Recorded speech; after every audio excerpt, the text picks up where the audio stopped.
Good afternoon to the esteemed listeners of the 2020 Vision Podcast. I am Mike Chuck 1212. Today's quote comes from rapper Daylight from Los Angeles, California. The rapper Daylight says, "I am a G. P.S. That's why I can never be a lost nigga." Before I do anything today, I want to make sure I recognize everybody that's been with me through this journey. And that stayed with me through this journey. I know I haven't come a long way. I haven't come a long way in maybe renown and listenership, but I've come a long way in production and quality and content. And I really appreciate everybody for sticking with me and helping me through this process, because it's not been easy, and it's a tough thing to try to put this together and do it week to week and make it where people still want to listen to it week to week. So I really just appreciate everybody that's helped me out, and you know who you are. I talk about you every single week, so just I appreciate you. But today's show, I really want to discuss two things. We just passed Father's Day, so I definitely have to give a shout out to my father. I have to tell a story about my father. I gave respect to my mother on Mother's Day, and my father's been married to my mom now for 49 years. He's a respected man. He's a man that commands respect, and he is a man that is to be respected, if you can understand what I'm saying. So I'm going to show him respect.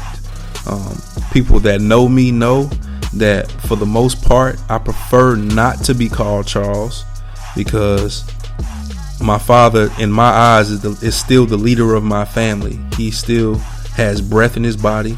He still has strength in his body. And until such a day comes where he sees fit to say, or he, passes, that man is the leader of my family, and he's the original Charles in my family. And from time to time, I kind of look at it as a disrespect to even use his name in reference to me, because I don't deserve it yet. You know what I'm saying? I still deserve to be called by my middle name, because I'm not the man that he is. You know what I'm saying? He earned his name. I haven't earned mine yet. But off that though, we're gonna get to pop in just a minute. The first thing that I want to talk about today though is flirting and flirt language. I really, really want to talk about this, and I really, really, really want to understand this, because it's been something that's kind of been lost on me a little bit. Just a pinch though. I'm pretty decent at it, but it's been lost on me just a little bit. So I'll tell you how I came up with that topic. I'm up probably about 3 weeks ago. I'm talking to a female friend of mine, and I was doing one of my crazy snap stories. I think it was confessions maybe, and I'm just I'm going through the stories. I'm talking, I'm running my mouth, I'm talking, and I stopped. And one young lady came and responded to one of them through a chat and said that I needed to go to sleep, and I immediately became offended. And I was like, "Yo, why I need to go to sleep, motherfucker? You go to sleep." My friend says to me immediately, "Hey, she's flirting with you." And I'm like, "Nah, she trying to be funny, and I really don't appreciate it." You know what I'm saying? I don't appreciate people. If you don't like my snap, you know what I'm saying, you ain't got to watch it. You ain't got to comment on it. Just let it go. She was like, "Yo, you're tripping." She was flirting with you. Telling you to go to sleep is like, "Hey, bighead." That's like, "Hey, come talk to me. Don't talk to nobody else. Please give me your attention and stop giving everything else your attention." And I'm like, "Yo, I don't believe that." So I go to Facebook and I asked the question. I said, "Hey, is go to sleep," and I put it in quotation marks, "the same as hey, big head?" And the funny thing to me is that, I was just discussing on an episode recently about how guys have to get better at reading signs from women, and not just signs, like, we have to be good at flirting, and flirt language is what I believe, and I've done well with that. But this particular situation, I just couldn't get a grip on, and it just baffled the hell out of me, and it's crazy. But either way, so the answer to that question was absolutely yes. But I want to get into more about the question itself. So I asked the question at 11:07, and I don't even care about the number of responses. It doesn't matter. I just want to talk more about what the responses were. So, okay. A good friend of mine I went to college with said, pretty much. A good friend I used to work with says yes. Another friend says, yep. Another friend says, hell yeah. Now get out my inbox. I wasn't in her inbox, for the record. That was her go to sleep. Hey, big head. At least that's my interpretation of it. I think she was flirting. Friend of mine I work with says definitely. Another friend says yep. My homegirl Amber said clearly. And I had no idea. I really had no idea that it was the same thing. Like, I really thought the girl was trying to give me a hard time on Snapchat. So this immediately led me to asking the question on Snapchat, how do you like for people to flirt with you, and how do you flirt? I want to go to one response that I got.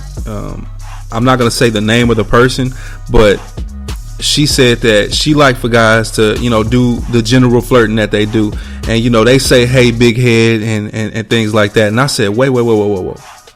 What guy says, hey, big head to you? And she was like, guys flirt with me and they say, hey, big head to me all the time.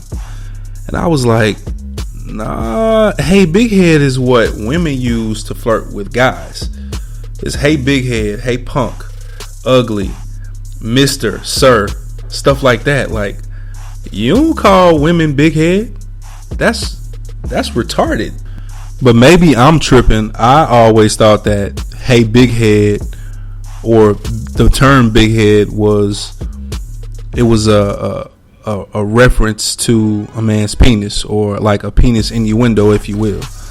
But I could be mistaken. But I still refuse to call a woman big head. Like, it's not gonna happen. We'll stick to ma'am. But fellas, my advice to you is hey, watch them flirting signs.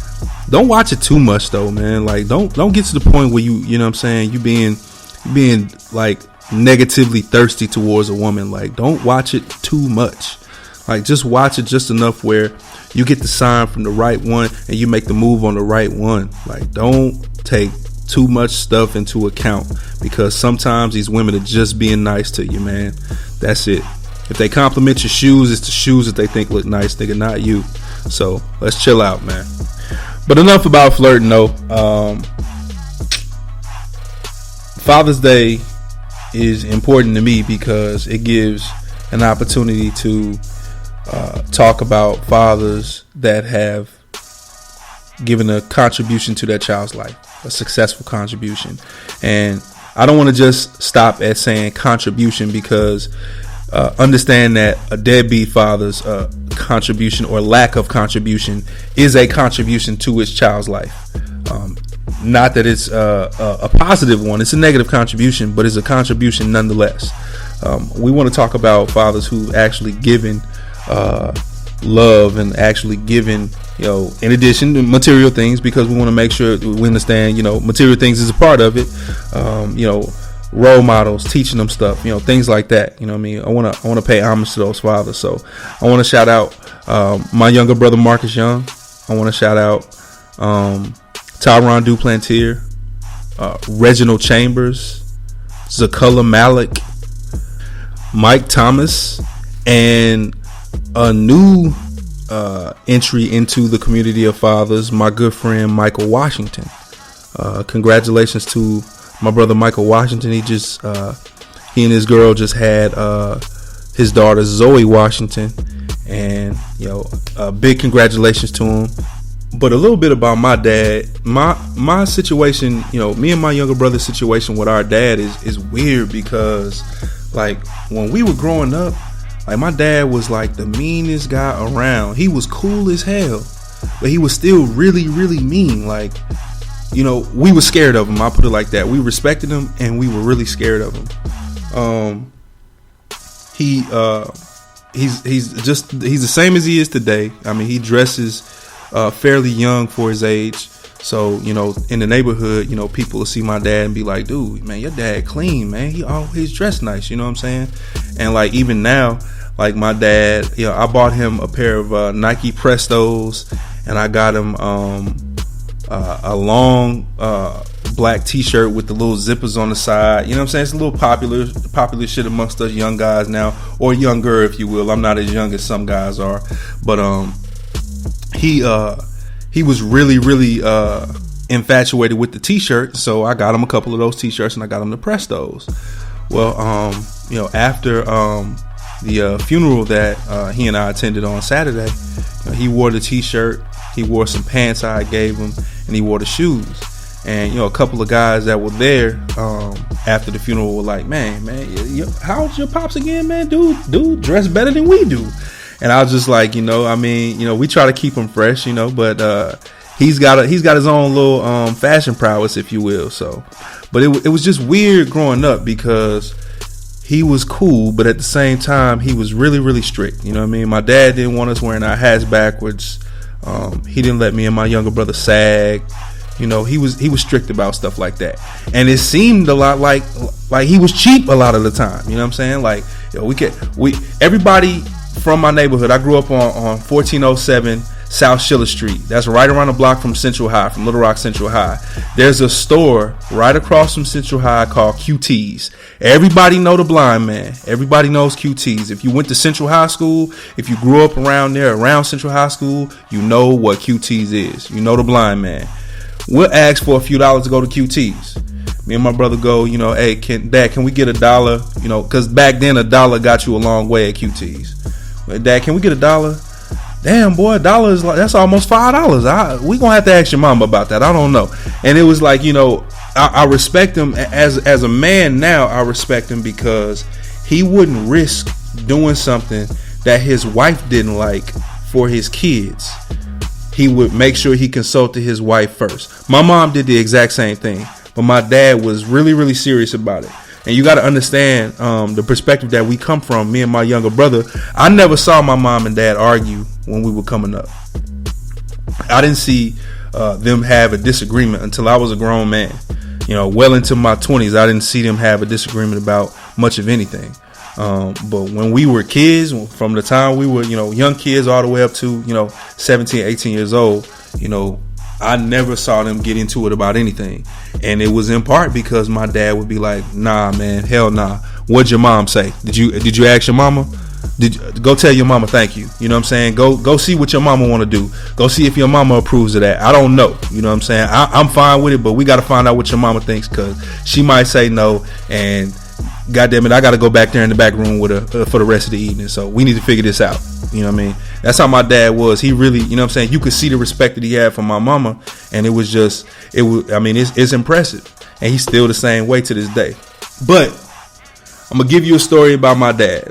This is why I respect my dad so much, and I love my dad so much, because he's just, you just can't avoid the fact that he's just a real dude. Like, he is real to the core. So I'm a senior in high school, and I had been smoking cigarettes since before the school year started in August. So I get out of school one day and I go home. My younger brother's still outside playing. He knows I smoke cigarettes too, but he ain't into that. So he's outside, down the street, fooling with, his best friend and whatnot. And I'm just at home cooling. I'm in the backyard on the porch smoking a cigarette. And we have a couple pine trees in the neighborhood. We got two in the backyard at my mom and dad's house, and you can hear when somebody's walking up. You can hear the pine needles and the pine cones cracking. And I start hearing that sound, and I sit up because I'm kind of leaning back a little bit on my mom and dad's porch steps. I sit up and I look over to my right, and it's my dad walking up. My dad done got off work early, and ain't no running. You know what I'm saying? Ain't no crying. All I could do, I already knew I'm finna get my ass tore up. And that's crazy for a 17-year-old, to know you finna get an ass whooping. But it is what it is. So let me go ahead, man up. That's what he would want me to do. You know what I mean? So I tapped out my cigarette and I stood up.